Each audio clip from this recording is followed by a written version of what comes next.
I believe in giving credit where credit is due. So before we get into the episode, we are going to name our sponsors. So the sponsors of season 4 are Levo Oil. They were gracious enough to give us a home infuser to be able to make some amazing recipes this season. If you are someone who has been wanting to make infusions at home a little bit easier, definitely check out shop.levooil.com and see if there's something you just have to have in your kitchen. In addition to Temperance Home and Bar. I love Melissa. Melissa has been a true sponsor of our show, working on almost every season with us, and I just love her Botanica. Melissa goes above and beyond to ensure that all of her clients leave super duper happy and are in a better spiritual place than when they came. Please check out the show notes so you can follow her on social media and check out her Etsy page. Let's get into the episode.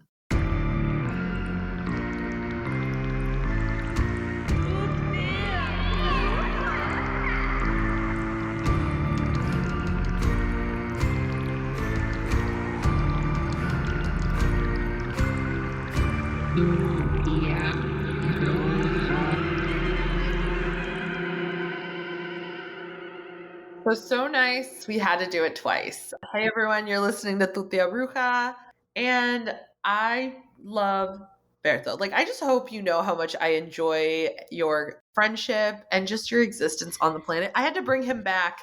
This is a special Halloween episode, so get ready to get your spooky on. Ooh, I'm so excited. Thank you for having me again, Bex. I'm so excited, and I always say this when we talk, but I'm so grateful for your friendship and the friendship we have been forming these. Yeah, for sure. And I love, because you know that phrase, like, un mexicano se come otro mexicano? Like, it doesn't have to be that way. You know what I mean? Like, I feel like we are so much stronger when we support each other. And I think that, I don't know, I think that especially being like Mexican American, because you don't feel like you're necessarily good enough for one or good enough for the other, or you're made to feel like you're not good enough for either or. The people who really, I feel like, understand us are the people who are also like living a similar shared experience. So I'm so glad for your friendship. We should be proud of who we are. And one thing that I love talking to you about is duendes. Yes, spooky little bitches. Respectfully. Don't upset them. And in case you don't know what a duende is, it's a gnome. And it's funny because, and we talked about this off cast, like, I've always just believed that they're tricksters, right? Like, they're like, you want to appease them, you don't want to upset them. And then you told me, and I guess I just didn't realize from a Catholic aspect, like, what they are. So could you please tell us?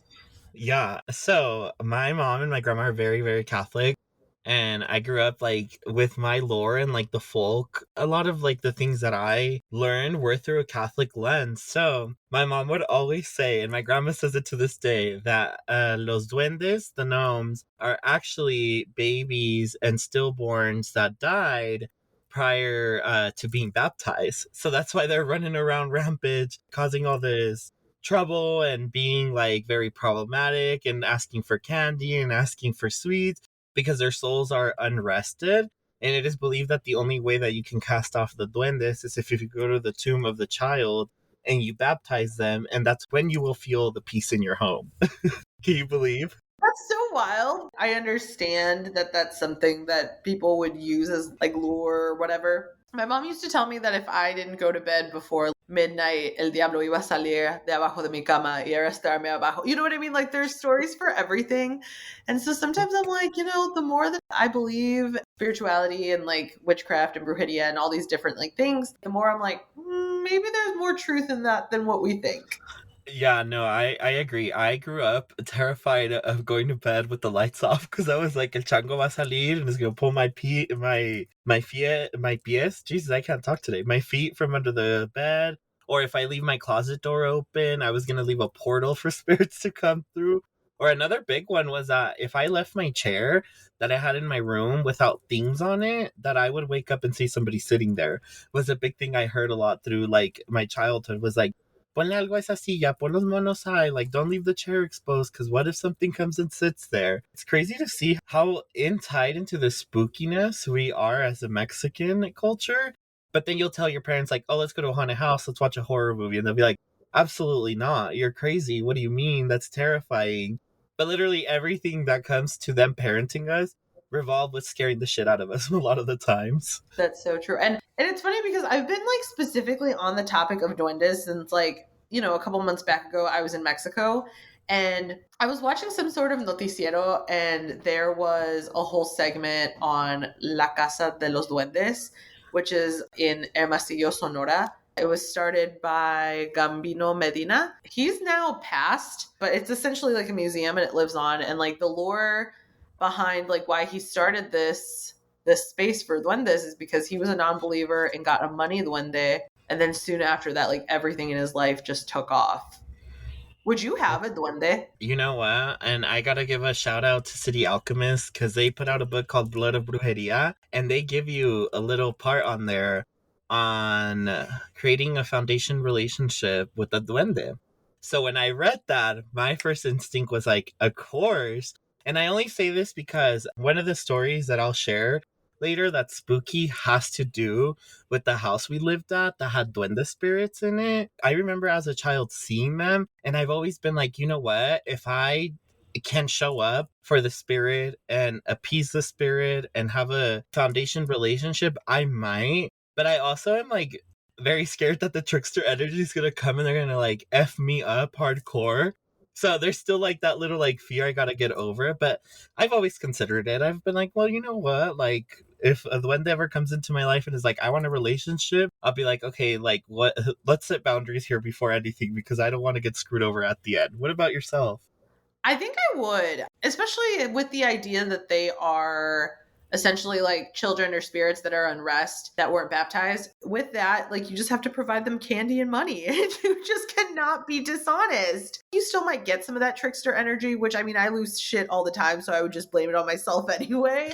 But there was someone on TikTok that I saw that had said that their sister, something, maybe them or their sister, they had a duende and they had given it candy and a $50 bill, and then they took back the 50 and replaced it with a 20, and the duende knew.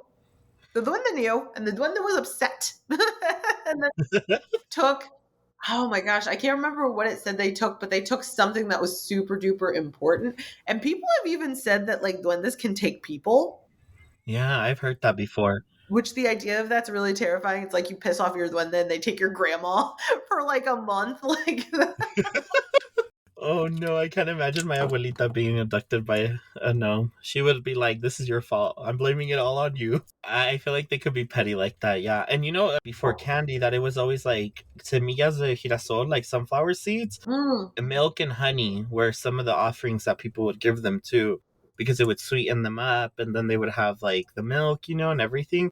I just think it's crazy because, like, if you look at the lore within witchcraft and like even like duendes and a lot of spirits, like one of the big offerings you give is milk and honey. So it's like every spirit you're working with, you kind of have to sweeten up and give them some calming, some soothing stuff and be like, hey, like, these are my offerings to you. Please don't F me up. I'm just trying to be the conduit here to connect with you. You know what I'm saying?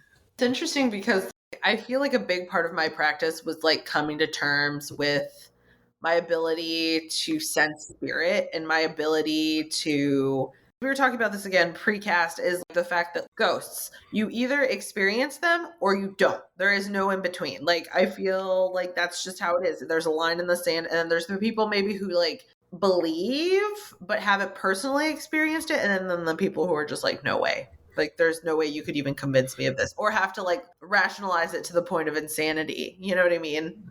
No, yeah, I get it. A lot of people will say, no, that didn't happen. No, that wasn't real.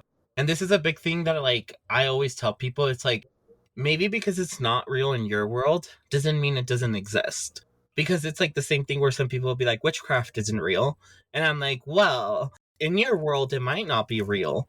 But just because you don't think it's real doesn't mean that it's not real. And that's the same thing I feel with spirits. Like, I am with you. Like, I'm barely, like, coming into terms and accepting the fact that I've always been able to see spirits since I was a young kid, but because of colonization, because of fear, because of religion, I always was made to like repress that. And even now I'm like telling my mom, like, so remember this house? Like I had this happen to me. I saw this. And she's like, wait, you did too? So did I. Why didn't you ever say anything?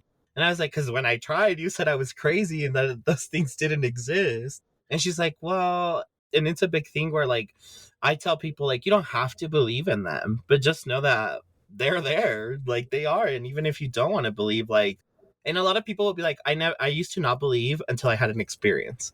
and now I believe, and now I'm a true believer. That happens to a lot of people within their life, but a lot of people are expecting these like outrageous, like, you know how Ghost Adventures plays it up when like they're seeing spirits and stuff. Like, I think people expect that that's the experience they have when they meet even the residual energy of a place that has like a lot of atrocities behind it. Like, even stepping in one of those places, you will feel the energy shift and be different. But I think people just expect to see like Miss Molly Brown standing outside of her house waving by at you and be like, oh, that's a ghost. Like, the understanding we have of the spirit world, I think, is not very attuned to what it really is. There's a lot of room for interpretation. And I mean, like, nobody makes it out of here alive. So it's like eventually we're going to find out. But in the meantime, like, I think that I just feel like I have a good idea, you know? I just feel like I have a good idea. And that's good enough for me. Like, it doesn't have to click for everyone. And I'm just kind of at a point where I'm kind of done trying to prove it to people. Because it's like you're either on the wavelength or you're not. And that's okay. Like, it's okay if you're not. There's no need to use energy where it's not needed. You know, I think that this pandemic, if nothing else, has taught us that our energy and time is very valuable. So it's like use that in more beneficial and constructive methods for you. But because I am a big believer in ghosts, I'm really excited because we're going to take the time. Some people have submitted stories, so we're going to check them out. Here you go. Enjoy. Hola, my name is Yesenia, and I have a scary story that involves my dog. This took place about 10 years ago. It's this family-owned building. So this particular evening, I was with my cousin in that whole building. It's like a 2-story building, and her dad and my dad and our siblings, they all went to the gym, and this gym was about 30 minutes away. And when that happened, I was sleeping in the couch and she was on our computer and she was like on Facebook or something. And in between like dreams, I could hear the TV going off and her like clicking away. And I don't know where I start hearing this really low growl. And then it starts waking me up. And then I thought my cousin was, like messing with the dog to make her like just growl. So I was like, Andy, what are you doing? And she's like, nothing on the computer. Why? And I'm like, are you making her growl? And she's like, no. And then I'm like, you hear her growl, right? She's like, yeah. At this point, she also heard her and she was poking her head. So as soon as I opened my eyes, I could already see her poking her head from the computer. And she was just looking at her, and Faith at this point starts slowly getting up. She was laying down.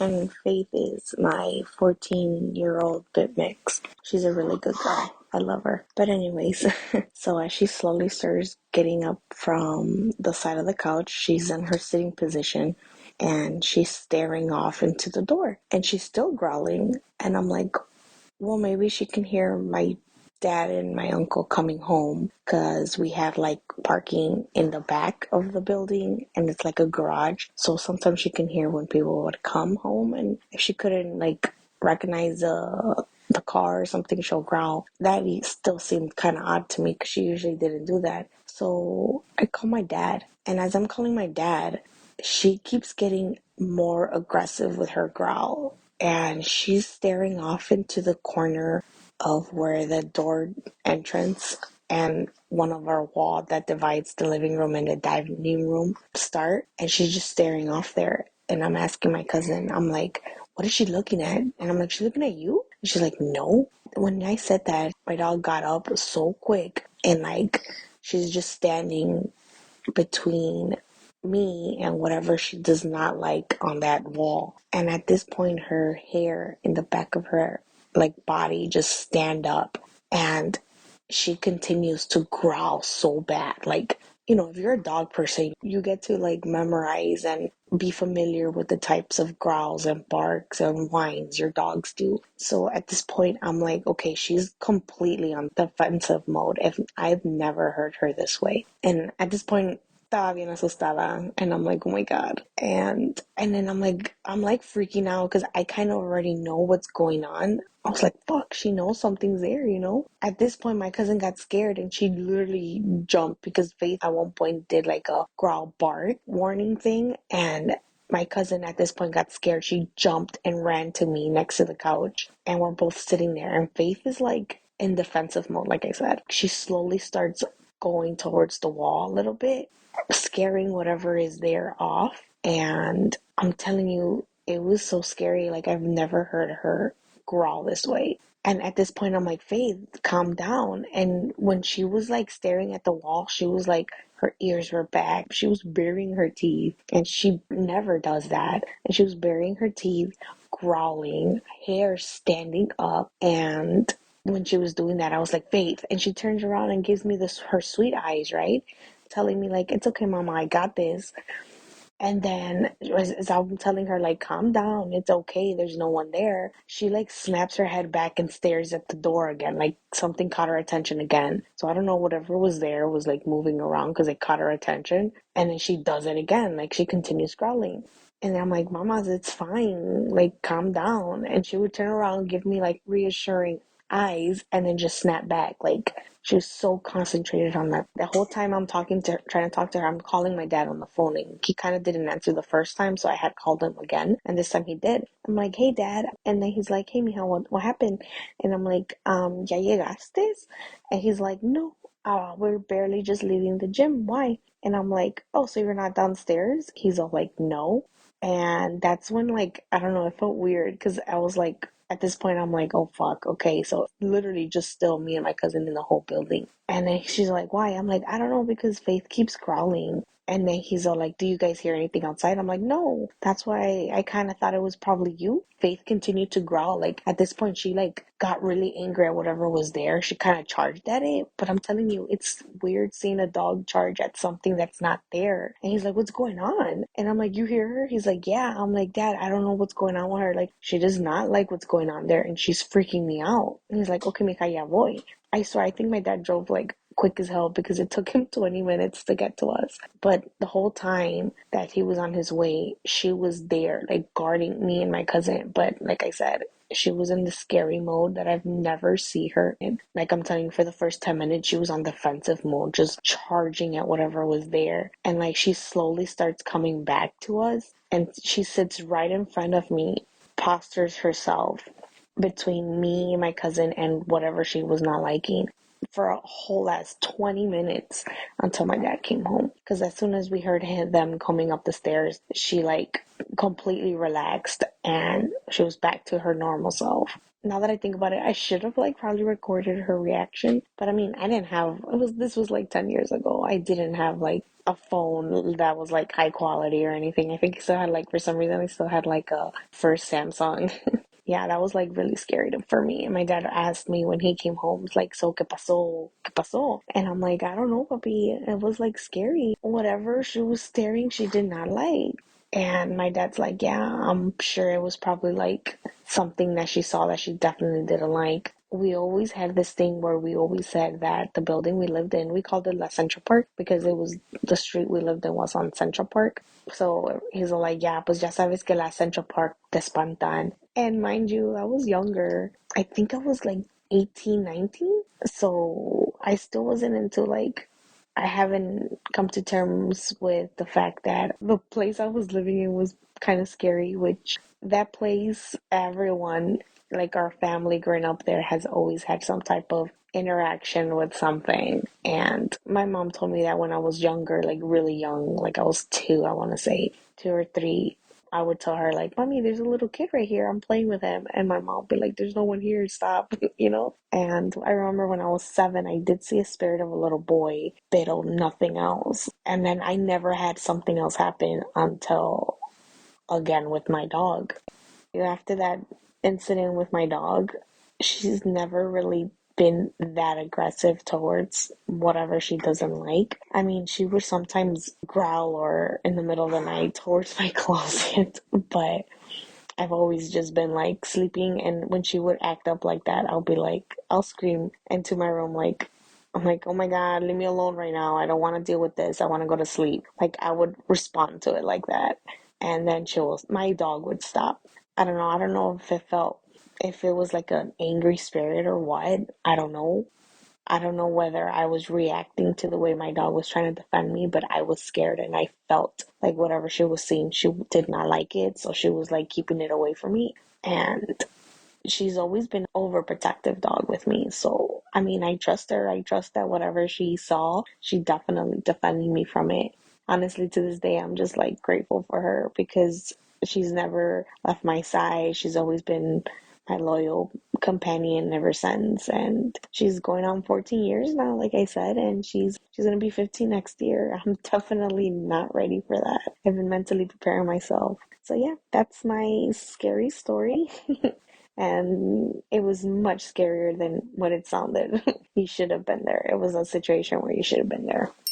Hola, me llamo Melissa Martínez y estoy aquí con mi mamá, que se llama Norma Martínez. Y hoy vamos a decirles unas historias de fantasma. Mi mamá creció en un pueblo que se llama Loma Prieta, en Nuevo León, que está afuera de Monterrey, pero es un pueblo muy chiquito. Y mi mamá creció allí con sus hermanos y hermanas y mi abuelita. Y mi mamá no cree en fantasmas. Si le dices, Norma, ¿tú crees que hay fantasmas? No. Pero ella, she swears que esto pasó. Ella, ¿cómo se dice? She swears.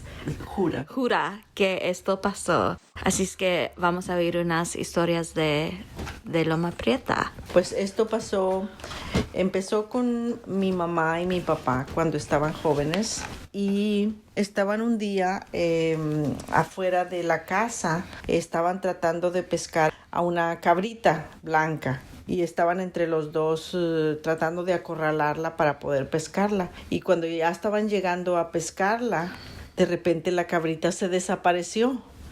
Y mi mamá es una persona que no es que le gusta decir historias y que siempre nos lo cuenta que eso era verdad. Y bueno, en aquellos entonces la gente también creía que cuando veías esos tipos de apariciones, se podía decirse que eran, tal vez había dinero que estaba ahí enterrado y allí fue donde se desapareció la cabrita, es que allí estaba dinero enterrado. No, nunca supe si mamá o mi papá escarbaron para ver si había dinero ahí, pero esa es la historia y siempre se me hizo como un poquito tenebrosa.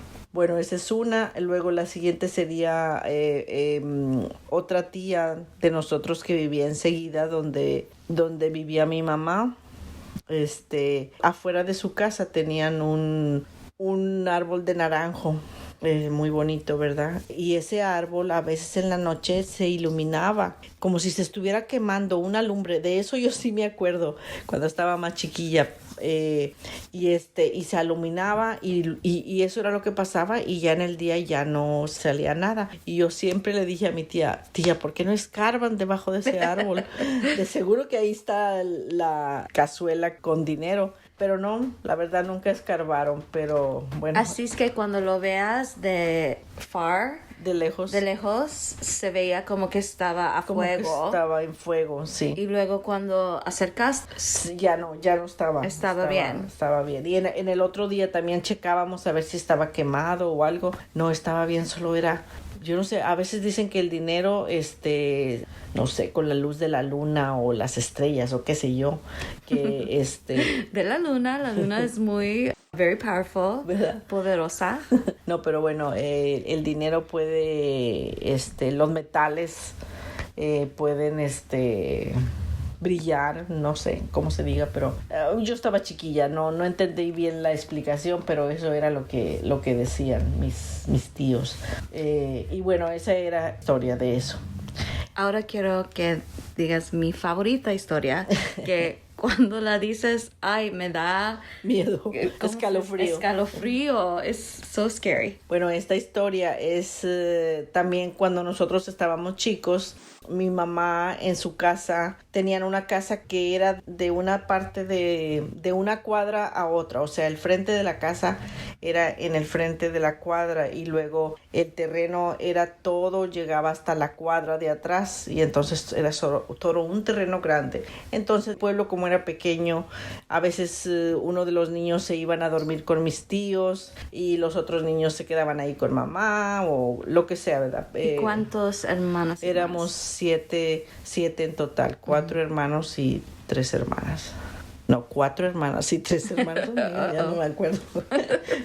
Los estoy descontando. Bueno, lo que pasó esa vez fue que, como dije, uno de mis hermanos estaba con uno de mis tías durmiendo, y entonces en la noche, ya como a medianoche o será ya a las 2 de la mañana, algo así, mi mamá, estaban dormidos, ¿verdad? Y de repente empezaron a oír una voz que venía del solar que teníamos grande, de mero atrás, y venían caminando y venía diciendo Lupita. Mi mamá se llamaba Guadalupe, le decían Lupita, y le decían Lupita, Lupita, el niño está enfermo, Lupita, Lupita, y la voz se oía como que venían con mucho dolor de que tenía que salir mi mamá, y mi mamá estaba oyendo, y entonces pues ya fue a la puerta, y mi hermano el mayor se vino con ella, Lugardo, y la voz la oían, y entre más cerca, hasta que llegó a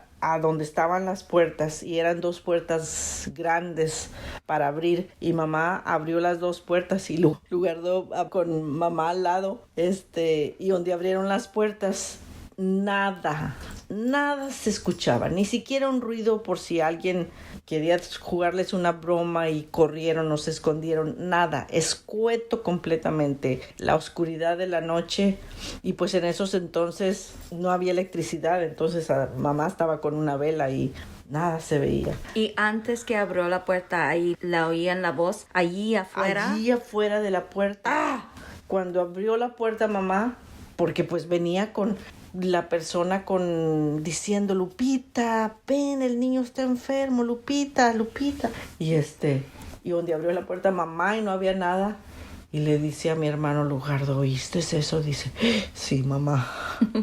Y Lugardo bien asustado, y pues nomás cerraron la puerta y se quedaron con el pendiente, y pues eso pasó. Y el niño no estaba enfermo, no pasó nada, fue nomás la voz, ¿no? Esa historia. Y para finalmente la historia de la cara.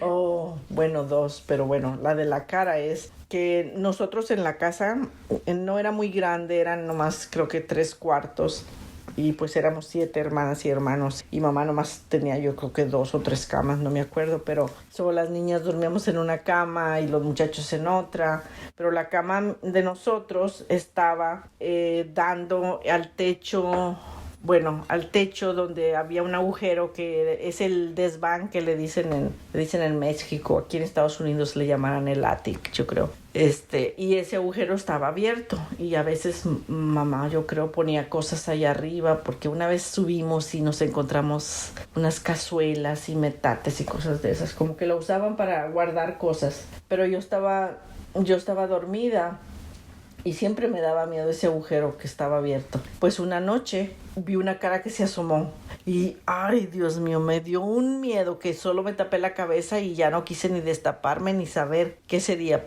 Sí, me asusté, pero bastante. Y luego mis hermanos ya sabían que era yo bien asustada, me asustaba con todo. Entonces una vez estábamos jugando a las escondidas, era de día, era en la tarde, no era noche ni nada, pero andábamos jugando, y luego todos se metieron a la casa y me cerraron la puerta y me dejaron afuera. Y me empezaron a decir, te va a salir la calavera, por la calavera que había visto en el desván, pero o lo que sea, no que sea calavera. Y yo nada más volteé para atrás porque se me hacía que sentía la presencia de que algo estaba ahí, y nomás estaba viendo que una de las mecedoras se estaba moviendo. Madre mía, me dio un miedo que casi, yo no sé cómo estaría gritando, que mis hermanos por fin me abrieron la puerta y yo entré temblando y llorando y... ¡Qué malos! Bien malos. Oh my gosh. Pues chiquillos, tú sabes. Ay, no. Y esas fueron las historias tenebrosas. Ay, siempre me acuerdo, porque tú siempre nos dices historias de terror, aunque estemos muy chiquitos. Yo me acuerdo, yo y mis hermanos, que ahí viene el gato y la llorona. Si no te duermes, va a venir la llorona. Te duermes. Siempre, y siempre me acuerdo de la historia cuando dices, y estaba en la cama y vi el agujero y ahí estaba una cara. Ay, no, siempre me daba tanto miedo. ¿Te imaginabas? Me imaginaba, sí. Sí, yo sé. Bueno, esas son unas historias de terror y fantasma de Loma Prieta hace muchos años. Bueno, no muchos. Para este mes del Spooky Season. Y eso es todo. Muchas gracias. Buenas noches. Buenas noches. Feliz Halloween. Feliz Halloween. I'm Maria. You can find me at MariaSR17. I have a podcast. If you go on my Instagram, you'll get the link. It hasn't been updated in a while. It was kind of like my way of dealing with a lot of things that happened last year, and then just emotionally, I just was not in the great place emotionally for the last couple months, so it just got, sidetracked. Okay, so before I start with my story, I just want to preface by saying that I think living in Mexico, I have a very different take on ghosts. I guess most people Mexican culture or Latin American culture or just people in the magical community maybe feel the same way. I just have to preface that because, there are a lot of spirits and people that I kind of see, but I don't think of them as ghosts. I just kind of see them as, wandering around. So this story, it's kind of funny. I didn't really think of it as my ghost story, but then yesterday it just came to mind and I was like, oh, yeah, it makes sense. So yeah, just wanted to preface, there are people who show up and stuff and they're spirits, but I don't call them ghosts, but compared to this story. So growing up in northern Mexico, before I was born, my family moved around a lot. And then around the time that I was 3 years old, we just settled in the same house and that was it, So I remember, I think for as long as I can remember, I could not sleep in my room. Basically wanted to switch rooms with my brother. And my mom was like, no, this is your room. It's bigger. It's for you. And I was like, I can't sleep here. I would sometimes sleep on the floor next to my mom in her room. I literally could not sleep or be in, not just sleep. I think be in my room after a certain time during the day. Mostly, after dark. No one kind of got it. They just thought, oh, Maria's scared. As I've gone older, I've started remembering things that happened that for a long time I just thought it was did I dream that? Did that actually happen? But I can see them now. And when I've gone back to the house as an adult, not living there, I've gotten these memories back. Because it was about 3 or 4 years old when this thing happened. So I remember being asleep and just being woken up by the sound of water.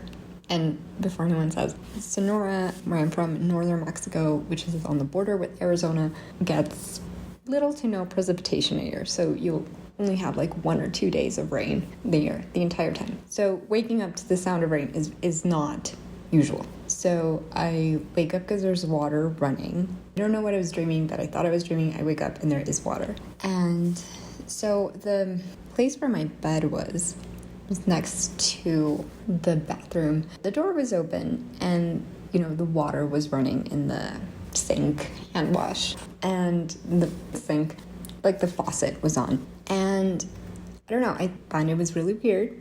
So I didn't know if I should get up and turn it off. And then it turns off on its own. And then it turns back on. And this was about the point where I literally just ran to my mom's room. And other stuff would happen, there would be a lot of shadows, the doors would sometimes open. And I remember telling my mom this, and she would say, you have a lot of imagination, it's probably nothing, you're protected. That was my mom's, mantra, you are protected. Weird stuff kept happening, and around the time when I was 8, I think my mom was like, okay, I don't understand why you can't be in your room after dark. So she takes my hand, walks me to the room without turning on the lights. And you can only get lights from outside because the windows were open, so you got street lights. And she says, see, there's nothing to be afraid of. And I was terrified. She had my hand and I did not want to look. She was to the back of the mirror. And I remember just thinking, I cannot look into the mirror. I cannot look into the mirror. It's right in front of my eyes. I have to look at the floor. I have to look at her. I'm looking at her hands. I cannot look into the mirror. Then around the time I was 16, I was I was in my room reading. It was 3 a.m. So I found out that if I stayed up all night reading, I could kind of make up for it and then not have to, not have to deal with the scary stuff happening. I could just like push it away. I didn't really sleep much. I would sleep at school, I would sleep in class, but I would just stay up reading. And one day I'm reading, and then something kind of catches my eye off the corner of my eye. And it's not coming from the bathroom where a lot of stuff happened. It was coming from the hallway. And I didn't really know what it was. Like, my dog wasn't with me. My dog was actually in my mom's room. And I look up, and there's this woman. Well, I think she was a woman. It was like a veiled figure, and it just ran to me and then disappeared. The moment it got close to me, it disappeared.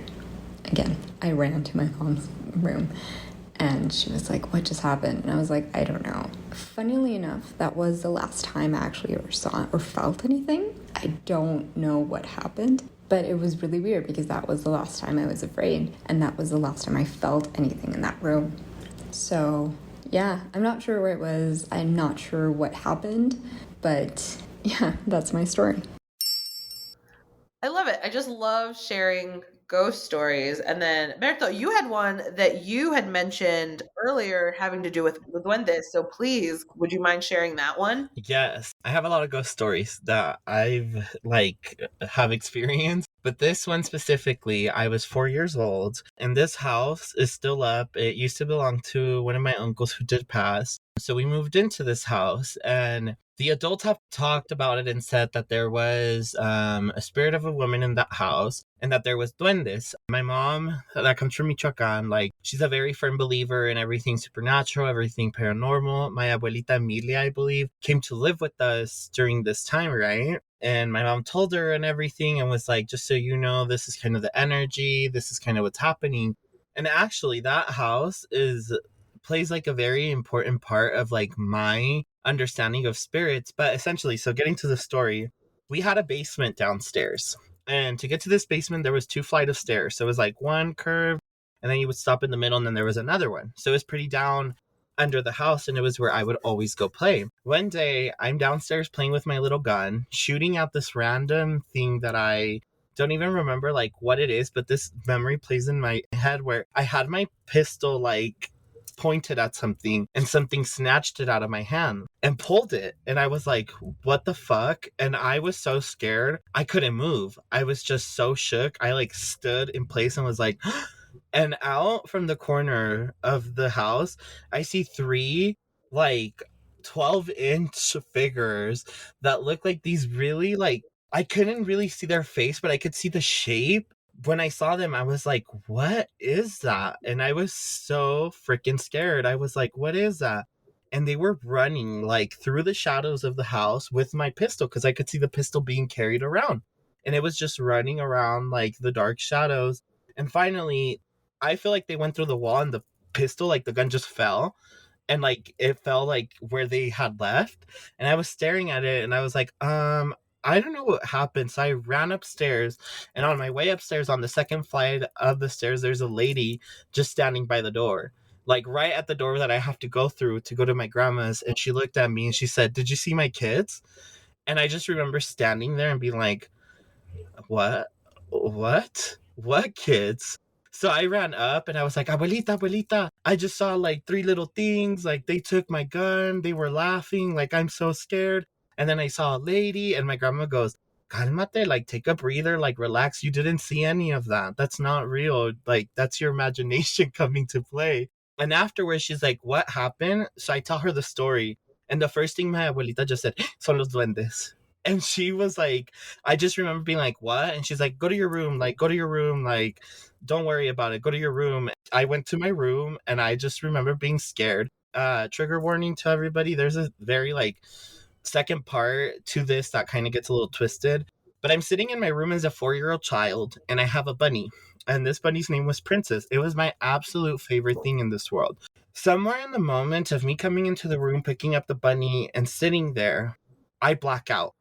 I don't remember what happens. I don't remember anything. But when I come back into consciousness, I'm sitting there with the bunny that's dead in my hands.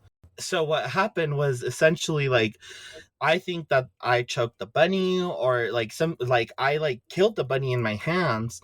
And I remember coming back and my grandma being like she opened the door and was like, "What are you doing?" And I was like, and she's like, "Why did you kill the bunny?" Because she picked it up from my hands. And all I could say was, "They made me do it. They made me do it." Until this day, like I cannot tell you, Bex, like I've done so many like meditation work. I've tried to put myself back in that place to see why I did that. And I just can never access it. So to my grandma said, she was like, "Ay, ya estás poseído." Like she prayed over me with a huevo. She threw holy water on me and all this. But I remember like that day kind of like instilled a very deep fear I had of the dead and like of the paranormal because of all these things that played out. But then when we moved out of the house and went to our next house, I saw those three little figures again. And they were standing by our garage door and they were like pointing for me to come in. And I just remember looking at them and being like, "No, you can't trick me anymore." So I went inside the house. And after that, like, that has been the last time I've ever seen them. But I was terrified. Terrified, terrified, terrified. Okay, I don't want to like scare you, but because we're on video right now, this is normal. This is something we do because we love each other and we love to like.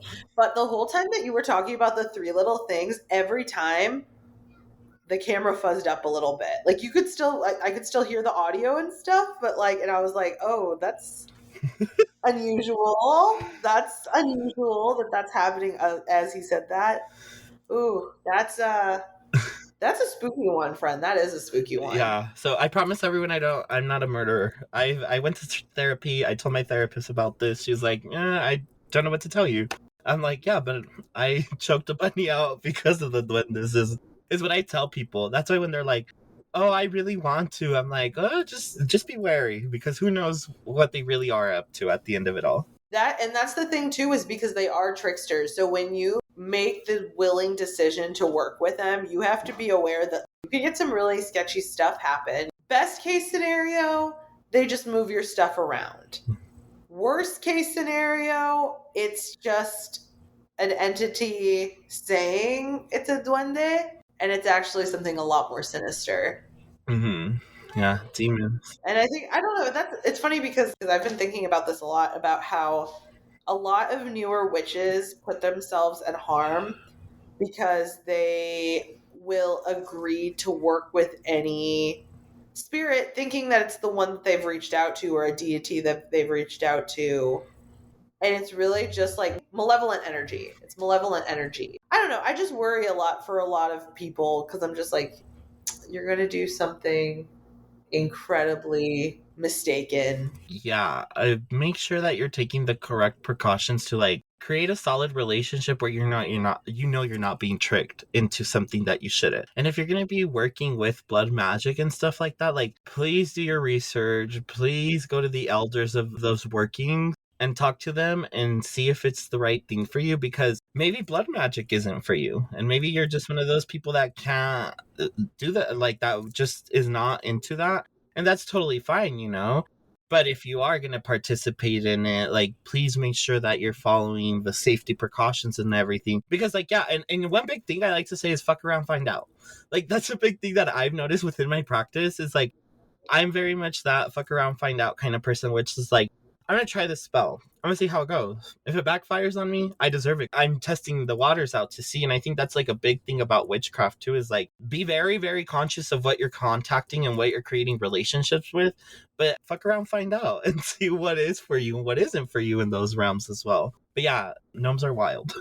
There's so much stuff we just don't know. And it's like, I don't know. I entertain the thought of ghosts. I know for a lot of people, like, they're like, oh, I don't know. You said something about this earlier off of the podcast when we were talking about how like people who just have been through more traumatic experiences are able to kind of sense more of these energies, of these residual places.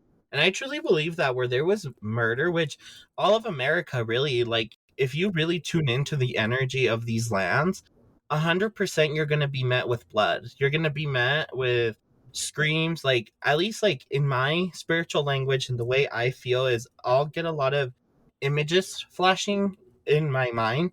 Like I'll just see and I'll hear, and it kind of like depends when and where. But when I started working with like the spirits of the land, I remember putting my hands on the ground and I just got the flashes of like blood everywhere and screams and like hearing children, like, it was just a lot. And I remember just taking my hands off and crying and being like, fuck, this is like too much to feel right now.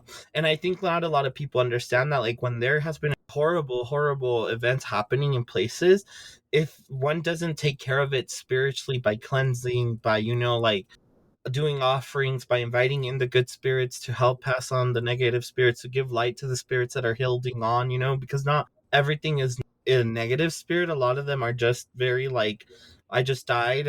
Did I die? Am I here? Am I not here? And I don't know if you've ever encountered that, but a lot of the energies that I meet that would people would consider ghosts are spirits of people that like just need compassion. It's like, hey, am I here? Am I not here? Like, what is going on? Is what I felt some sort of type. I don't think I've encountered with anything very dark just yet, in the sense of like a spiritual energy. I have definitely smelled a lot of like I remember like somebody came to visit in our house and it just smelled like death. Like I don't know what else to put it, but like smelled like rotten meat. It smelled like azufre. Like it was just such a heavy smell. And the energy when that person walked in shifted. Like it literally felt like the house was, there was like a battle happening of like something trying to kick something out, and the tension just was very heavy. So I'm always like, do people not feel these things? Like, are everyone just walking around like, oh, you're crazy? Like I've never felt that where I've been in my home. And I'm like, okay, but like a lot of the times we as humans are always on our phone. We're always on TikTok, on Instagram, watching TV, hearing music. I'm like, if you took time to just sit there and tune yourself to the energies of your home, of the land, what would you be able to discover? What would the history say about the places you're in the situations you are being, or like, because not everything is a ghost a lot of the times. Like a lot of the times it's just the pipe breaking. It's just like the air coming through. But I really do think that if you tune into that world, you'll be able to access it and hear and understand and see what they're wanting to say, or what they're wanting to remind you of almost. It's really worth mentioning that how you said that it's a lot of, am I here, am I not here? I feel like that's what it is, because a lot of them, like, they just don't really understand, because it's like death is traumatic to the living. Imagine how much more traumatic it is for the person experiencing it, right? Yeah. And I feel like it's possible. I never thought about this until now, but you've seen Casper, right? Yeah. Okay, Dr. Harvey is like a therapist for the dead. Like, we're seriously analyzing, like, we're having a Dr. Harvey moment because we're analyzing why spirits could be. But I'm like, it makes sense, right? Imagine the most post-traumatic thing you could ever experience that's so major. It's like, whether you're in this realm. And I think that could be like why some people are just stuck, and until someone can see them and talk to them and give them the compassion they need to kind of like go or cross over, as I would commonly refer to it. I think that's sort of like a whole thing. Like they can't. Yeah. Because not everyone sees them and they're just kind of waiting to be seen. And I will tell you this, because I'm really excited. I'm coming to visit in Denver, and we're going to go on the ghost tour and see all the stuff we're going to see. So stoked for that. But you need to come out here some Halloween in the future, because I live next to Alton, and Alton is one of the most haunted cities in the country. And it has like a whole history. I had Brandon Ashley first season came on and talked about it. She lived in Alton for a long time, but it was the start of like the Underground Railroad. So like already that, right? Like you have that like as a layer of like the trauma that people experienced. And then in addition to that, it was so close to Missouri, right? So not to be sympathetic for war criminals, but the fact that they were fighting each other, and these were probably people that they knew and encountered on a normal basis. You have that layer of it. In the downtown, there was like a prison that housed 12,000 men at one point that had like no walls for real. And there was a bunch of men dying there in the winter of tuberculosis. And so, you can just imagine all of this stuff and the energy here. It's like a very old town. It's by the river. I always feel like towns that were by rivers, because the steamboats would go in and out, always saw a lot of crime too. I feel like sex workers. And so I don't know. I always have an affinity with port cities. I want to go there because the energy of Missouri and the energy of Oregon, and I know a lot of people are like, ugh, don't come to Oregon, and I don't want to go live there. I want to go visit because every time I like see something, there's just something in those lands that are like, hey, and I think it's because of all the spirit energy that's, like in these places. So you have the Oregon Trail, right? So that left from Independence, Missouri and led all the way up to Oregon. I have a lot of experience in Alton, and so it is very creepy. Sorry, can I add to something that kind of has been in my head these past conversations? I wish people would stop seeing spirits as something spooky. Because really, like, I understand that the concept of other life that you can't comprehend is a little overwhelming for some of us. But at the end of the day, like, my grandma always told me in Spanish, no le tengas miedo al muerto, tenle más miedo al vivo, which translates to, like, don't fear the dead, be more afraid of those who are alive because they're still alive. And I think, like, a lot of people will be like, oh my God, I'm just terrified. Like, I'm like, a lot of these spirits are just looking for compassion. They went through such a fucking hard time. All they want is a white candle to give them light, a glass of water so they can refresh on the path to the other side, and an offering of food because they just went through some really heavy things, and I wish more people would understand that about spirits of those who passed away. I'm not talking about demons because that's a whole other different thing, but like, at least the spirits of a human that passed away, like, don't be afraid, have some compassion. I think it's hard for humans to have compassion for other living people. Yeah. So that might be too much for the majority. Very true. But other than that, I feel like, I think that maybe we could blame like movies like The Exorcist and The Conjuring. Yes. Which has, and Annabelle and stuff that just shown like all the terrible things that could happen if you do interact with something that is not, of this world, tangible or imaginable to the mind. Because I'm not going to lie, that's why I was super scared of spirits for the longest time, because I was like, well, what if I get possessed? Yeah, what if it happens like Poltergeist? Yeah. But then it's just like, you also just get a feeling, right? Because I feel like some energies, this is me personally, I feel like I start to feel like something's watching me, is how I know that there's like a spirit around. Like, and it's like something I can't explain. And then having a cat is the best reassurance for that, because if I'm staring at something sometimes, or I look in a general direction and I also see my cat staring in that exact same spot, I know it's not just me. That has been so beneficial to my mental health. Yeah. To be quite honest. Because I feel like for the longest time, like I was like, am I just crazy? Like, am I just crazy? Like, and it wasn't until Toulouse where I was like, no, he sees it too. It's not just me imagining things. You shouldn't be scared of the dead, but you should be aware that they can be draining. Yes. And that's very important to remember, because I lived in a building. It's funny, my friends nicknamed it the Heartbreak Hotel because it was just like everyone who lived there kind of had like a tragic story. Even myself at one point, because when I moved in, I wasn't in the best space and I was like single and just kind of going through some shit. And I feel like there were so many cases of people just dying in that building. This is all to say, having a cat is good for your mental health if you think you deal with spirits, because if they also react to weird stuff, it's not just you. Can I tell you the story how my cat solidified that I wasn't crazy like that in Mexico? Yes, please. So I didn't meet my grandpa as like my dad's dad, and that's where like my family lives in Mexico, is my dad's side of the family, but we were living in the house that belonged to my grandpa and my grandma. I met my grandpa when I was a kid, didn't meet him as an adult, but there was a period in time where my parents had to go for a medical emergency with my sister to Chihuahua, which is like a city that was 4 hours away from where I was.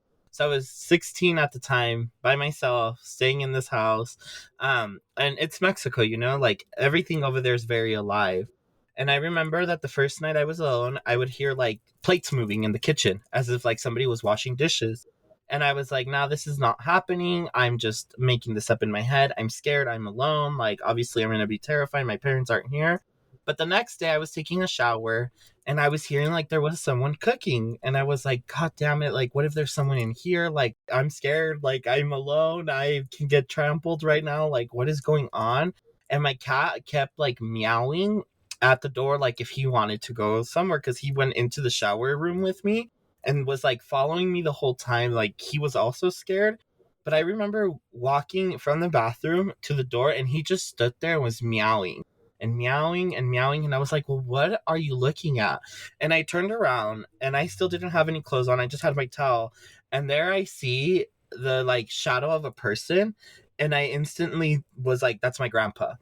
And I kid you not that the cat was just like meowing at it, meowing at it. And I like looked at my cat and I was like, you're seeing this too? And the cat like turned and looked at me and I was like, okay, I'm not crazy. This is happening. But I like rubbed my eyes and he like no longer was there. But afterwards, the smell of tobacco was there, very present. And that night, I had a dream that he was telling me who he was and that he just really liked hanging out at the house and all these things. And I told my mom when she came back, like a week later, and she's like, well, that's funny that you had that experience happen to you because when you were in school and your sister was in school, I had that same exact experience happen to me with your grandpa as well. So I'm like, wow, cats really do be out here just knowledgeable of the spirit world. It's truly a beautiful thing, and it's like it kind of makes sense why cats are said to be a witch's familiar, because I feel like they connect to spirit in a way that we just can't, and I think that that's cool. Because I wonder what they see, right? I wonder if they just see like a full-on like person type thing, humanoid, and we're just over here like barely acknowledging it. Yeah, and they're over here like, excuse me, do you not see who's standing at the door? I don't know if you've seen that TikTok sound where they're like, who's that lady in the chair over there? And then the other person says back like, what lady? And the other person just like stops talking. That's what I feel like the cats are always like, who's that person over there? And then you're like, who? And they're like, never mind. I'm just the one seeing it right now. Love that. And I just feel like if you've been looking for the sign that you need to get a cat, this is your sign. Yeah. Have you not seen Hocus Pocus? They're loyal to the end. Yeah, and honestly, I think that that's where my affinity of black cats comes from, because I'm like, I love all cats. Like, all cats are great, don't get me wrong. And I feel like because of Hocus Pocus, I'm just like, black cats are my favorite. So I have 2 of them. They're so spoiled. Oh, I love that. I love Hocus Pocus. That's my absolute favorite movie of all times.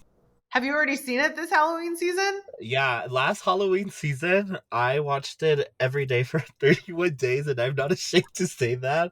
This season, I've only seen it 4 times because I'm like, okay, you gotta stop doing this to yourself, sir. So I've only seen it 4 times, but I think that's what's going to be my movie of tonight, Hocus Pocus. Bertho, thank you so much for coming on. I could talk to you forever. What do you have coming up in the future? And please tell us where we can find you. So right now I do just have my class that's going to be coming up at Ritual Craft School in Denver, Colorado. It is teaching about some Guadalupe magic. So if you are in the Denver and the Colorado area, and you want to learn how to start creating a devotional relationship with Guadalupe, to work with her magically, come through, and you can find tickets at Ritual Craft under the school tab. But you can find me on Instagram. That's where you can get access to my shop I have. I'm actually going to be putting a reading button here in the next 2 weeks. So if you like the way I talk and you want a reading from me, that will also be available. But my Instagram is at elgirasolmenguante_. But yeah, thank you so much for having me, Bex. It's always an honor, and we could probably record a 12-hour episode if we really wanted to.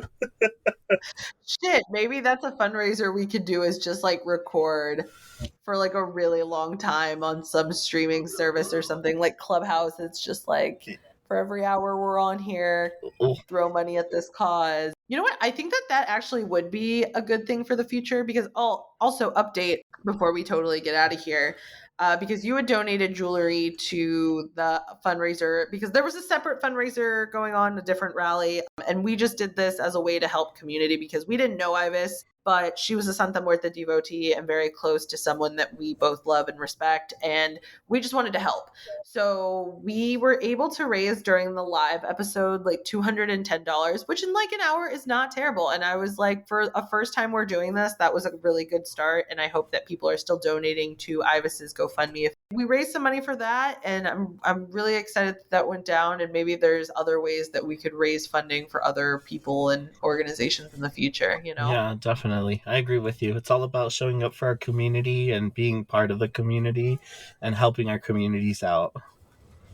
Yeah, 100%. Thank you again for being here. Thanks for listening, y'all. Have a good one. Bye. Bye.